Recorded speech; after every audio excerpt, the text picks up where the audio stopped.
هنا بمدينة الحسكة الشارع يطالب اليوم بإدراج اللغة الكردية بالدستور السوري، لأن سوريا لن تعود أو الشارع السوري لن يعود إلى ما قبل عام 2011، خاصة بعد أن في مناطق شمال وشرق سوريا الإدارة الذاتية أسست كما ذكرت زميلتي ميديا المدارس والجامعات باللغة الكردية، وهناك جيل بأكمله يدرس اللغة الكردية وبات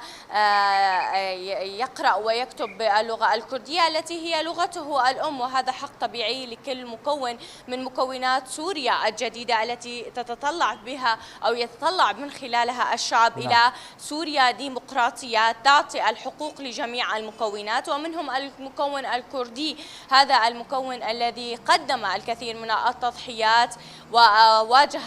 أخطر إرهاب بالعالم. اليوم حق اللغة والتعلم باللغة هو حق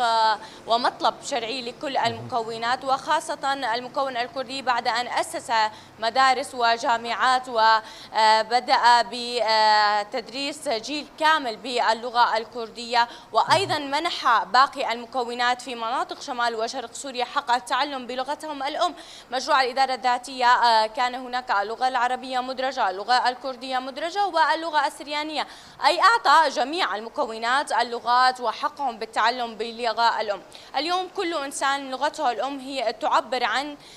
انتمائه وهويته وثقافته، لا يمكن طمس لغة أي مكون في سوريا. سوريا تتمتع بتنوع مكونات، وهي